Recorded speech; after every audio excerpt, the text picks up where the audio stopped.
श्री सद्गुरु देवाय नमः।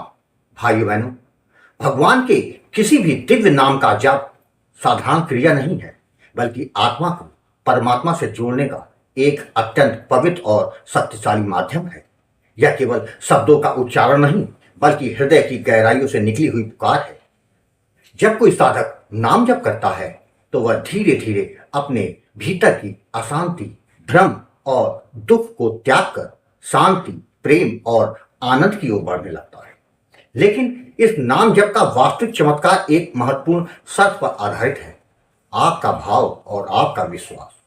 यदि जप केवल औपचारिकता बनकर रह जाता है, तो उसका प्रभाव सीमित हो जाता है। जैसे बिना अग्नि के धूप नहीं जलती, वैसे ही बिना श्रद्धा के नाम जप फलदायी नहीं होता। जब तक आपके भीतर अटूट विश्वास और सच्चा भाव नहीं जागता, तब तक दिव्यता का अनुभव होना कठिन हो जाता है। संत जन बार बार इस सत्य को समझाते हैं कि नाम में अपार शक्ति है, लेकिन वह शक्ति तभी प्रकट होती है जब साधक का मन निर्मल और समर्पित हो। यदि आप नाम जप करते हैं, तो आपके जीवन में शांति, संतोष और कृपा का अनुभव होने लगता है, तो यह नाम की महिमा का प्रमाण है। लेकिन यदि ऐसा अनुभव नहीं होता, तो निराश होने की आवश्यकता नहीं, बल्कि अपने भीतर झांक कर यह देखना चाहिए कि कहीं श्रद्धा और विश्वास में कमी तो नहीं है। गुरुजन जब नामदान देते हैं, तो वे केवल मार्ग दिखाते हैं, एक बीज बोते हैं। उस बीज को वृक्ष बनाने का कार्य साधक के अपने प्रयास, विश्वास और नियमित साधना पर निर्भर करता है। यदि आप उस नाम को प्रेम पूर्वक, धैर्य के साथ, पूर्ण समर्पण से जपते हैं, तो धीरे धीरे वह नाम आपके जीवन का आधार बन जाता है। भगवान की कृपा कोई बाहरी वस्तु नहीं है, वह तो हमारे भीतर ही छिपी हुई है। नाम जप उस कृपा को जागृत करने का साधन है। जब आपका भाव सच्चा और प्रबल होता है, तो वही नाम आपके जीवन में प्रकाश बन के उतरता है और आपके हर दुख को हरता है और आपको परम शांति की ओर ले जाता है। इसलिए नाम जप को केवल एक क्रिया न माने, बल्कि उसे अपने जीवन का प्रेममय संवाद बनाएं। श्रद्धा, विश्वास और समर्पण के साथ किया गया नाम जप निश्चित ही आपके जीवन में दिव्य परिवर्तन लाएगा। आज जो कथा यह दास सुनाने जा रहा है, वह नई दिल्ली से शुभम जी ने भेजी है, जिसे सुनकर आप भाव विभोर हुए बिना नहीं रह सकेंगे। वही कथा यह दास आज सुनाने जा रहा है। इस कथा को जानने के लिए इस वीडियो को आखिर तक अवश्य देखिएगा। इसके साथ ही यदि आप राधा नाम की महिमा, बांके बिहारी जी की कृपा और वृंदावन से जुड़ी सत्य कथा का आनंद लेना चाहते हैं, तो हमारे दूसरे चैनल अच्युत प्रभा तथा भक्त और भगवंत को जरूर देखें। मेरा नाम शुभम है। मैं नई दिल्ली का रहने वाला 34 वर्षीय एक साधारण व्यक्ति हूँ। जीवन बहुत साधारण था। एक प्राइवेट कंपनी में छोटी सी नौकरी, घर में माताजी, पत्नी और 2 प्यारे बच्चे। सब कुछ ठीक ठाक चल रहा था। लेकिन सन 2018 में मेरे जीवन में एक ऐसा मोड़ लिया जिसके मैंने कभी कल्पना भी नहीं की थी। साल 2018 में मेरे पिताजी को कैंसर हो गया था। हम सब ने मिलकर उनका इलाज करवाने की पूरी कोशिश की। जितना पैसा था सब खर्चा किया। गांव की जमीन तक गिरवी रखनी पड़ी। लेकिन कहते हैं ना, कुछ परिस्थितियां इंसान के बस में नहीं होती। अंततः पिताजी हमें छोड़ के चले गए। उस दिन मेरे जीवन की सबसे बड़ी छाया हट गई और मैं पूरी तरह से अकेला महसूस करने लगा। पिताजी के जाने के बाद पूरे घर की जिम्मेदारी मेरे कंधों पर आ गई। घर में कोई स्थायी आय का साधन नहीं था। गांव की खेती से थोड़ा बहुत अनाज और कुछ पैसे मिल जाते थे, लेकिन वो पर्याप्त नहीं थे। मैंने खुद को संभाला और नौकरी शुरू की। जो वेतन मिलता था, उसी से किसी तरह घर चलाने का कोशिश करता। धीरे धीरे समय बीतने लगा और जीवन फिर पटरी पर आ गया। मैंने सोचा कि अब शायद भगवान ने हमारी परीक्षा पूरी कर ली है। लेकिन मुझे क्या पता था कि जीवन के हर मोड़ पर नई परीक्षा मेरा इंतजार कर रही है। कुछ समय बाद मेरी माताजी की तबीयत खराब होने लगी। शुरू में हमने कोई सामान्य बीमारी समझा, लेकिन धीरे धीरे उनकी स्थिति बिगड़ने लगी। उन्हें लगातार पेट में दर्द रहना, उल्टियां होना, कभी कभी उल्टी में खून आना, जो स्टूल पास होता रहा उसका रंग काला हो गया और उसमें भी खून आने लगा। उनका वजन तेजी से कम होने लगा। बहुत ज़्यादा कमजोरी और थकान रहने लगी। उन्हें निगलने में परेशानी होने लगी। यह सब देखकर मेरा दिल घबरा गया। पहले तो हमने पास के डॉक्टर से इलाज कराया, लेकिन कोई सुधार नहीं हुआ। उनकी हालत दिन प्रतिदिन खराब होती जा रही थी। आखिर हमने उन्हें एक बड़े अस्पताल में दिखाने का निर्णय लिया। जब अस्पताल में सारे टेस्ट हुए, डॉक्टर ने रिपोर्ट देखी। उन्होंने कहा, जो वो सुन के मेरे पैरों तले जमीन खिसक गई। मेरी माता जी को पेट का कैंसर है। यह सुनते ही मेरी दुनिया जैसे रुक गई। अभी कुछ साल पहले ही पिताजी का कैंसर के कारण मैं खोया था। अब माता जी, उस दिन मैं अंदर से पूरी तरह टूट गया था। मैं अस्पताल के बाहर बैठकर बहुत देर तक रोता रहा। मुझे समझ नहीं आ रहा था कि मैं क्या करूं, कैसे करूं।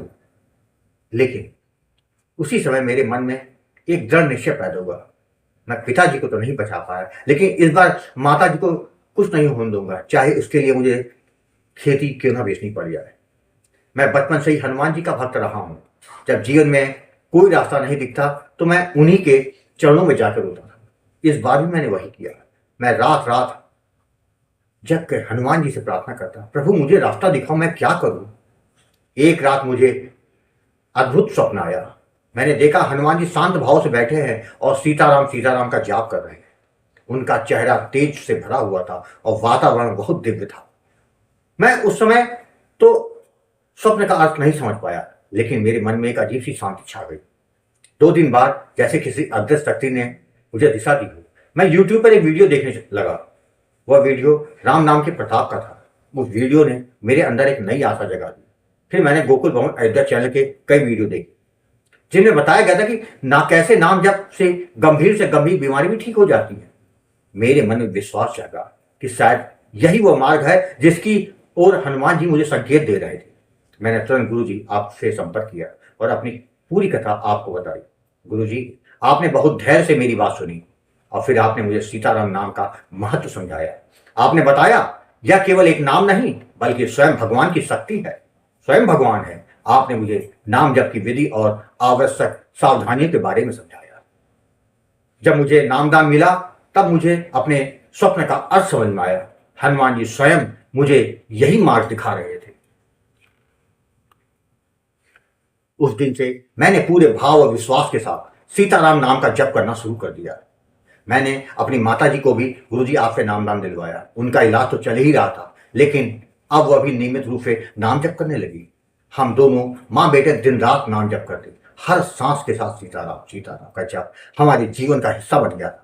इस दौरान मुझे कई दिव्य अनुभव होने लगे। कई बार स्वप्न में मुझे भगवान के दर्शन होते, कभी अद्भुत प्रकाश दिखाई देता, कभी मन में असीम शांति का अनुभव होता। मैंने यह सब गुरुजी आपको बताया तो आपने कहा तुम सही मार्ग पर, बस भाव और विश्वास बनाए रखना। मैंने गुरुजी आपके शब्दों को अपने जीवन का नियम बना लिया। करीब 2.5 महीने बाद हमने एक बदलाव महसूस करना शुरू किया। मेरी माता जी की हालत में धीरे सुधार हो रहा था। उनका दर्द कम होने लगा, उल्टियां बंद हो गई और उनका शरीर पहले से मजबूत होने लगने लगा। डॉक्टर भी यह देखकर आश्चर्य थे। कुछ समय बाद हमने दोबारा जांच करवाई। जब रिपोर्ट आई तो हमारी खुशी का ठिकाना नहीं था। सारी रिपोर्ट नॉर्मल थी, कैंसर का कोई नामो निशान नहीं था। डॉक्टर ने कहा आपकी माता जी पूरी तरह स्वस्थ है। उस दिन हमारी आंखों में खुशी के आंसू थे। हम सब ने मिलकर हनुमान जी के मंदिर जाकर उनका धन्यवाद दिया। जब मैंने यह सब गुरुजी आपको बताया तो आपने कहा नाम जब कभी मत छोड़ना, जीवन की हर समस्या का समाधान इसी में है। और सच में गुरुजी आपके शब्द मेरे जीवन में सत्य साबित हुए। कुछ समय बाद जनवरी 2026 में मैंने एक नई कंपनी में आवेदन किया। भगवान की कृपा से मुझे वहां नौकरी मिल गई और मेरी सैलरी पहले से काफी अच्छी हो गई। आज मेरा जीवन पूरी तरह बदल चुका है। जो कभी निराशा और दुख से भरा था वह आज आशा, शांति और विश्वास से भर गया है। मैं यह पूरे विश्वास के साथ कह सकता हूं यह सब केवल नाम जप की शक्ति, गुरु का मार्गदर्शन और भगवान की कृपा से ही संभव हुआ है। आज मैं हर किसी से यही कहना चाहता हूं, आप सच्चे भाव और विश्वास के साथ भगवान के नाम का जप करें तो असंभव भी संभव हो जाता है। गुरु जी, मैं आपको कोटि कोटि प्रणाम करता हूं। आपने मुझे भटकाव से निकालकर सही मार्ग दिखाया। आपने मुझे परमात्मा से जोड़ा और हमारे जीवन को सार्थक बना दिया। जय जय सीताराम। भाइयों बहनों, आपने देखा यदि आप नाम महाराज की शरण में चले जाते हैं तो चाहकर भी कोई आपका बुरा नहीं कर सकता। नाम महाराज आपको हर मुसीबत से बचाते हैं। केवल विश्वास और भाव में किसी भी प्रकार की कमी मत आने दीजिएगा। आपको कथा अच्छी लगी हो तो कमेंट में जय श्री राम लिखना मत भूलिएगा, जिससे दास का मनोबल लगातार बढ़ता रहे और अच्छी प्रेरणादायक वीडियो आपको प्रस्तुत करता रहूं। आपसे निवेदन है, अगर आपके पास भी राम नाम का अनुभव हो तो उसको मेरे ईमेल या व्हाट्सएप पे भेज सकते हैं, जिस पर वीडियो बनाकर अपने चैनल में अवश्य प्रस्तुत करूंगा। ईमेल का पता, व्हाट्सएप नंबर वीडियो के डिस्क्रिप्शन में दिए हुए। जय जय सीताराम।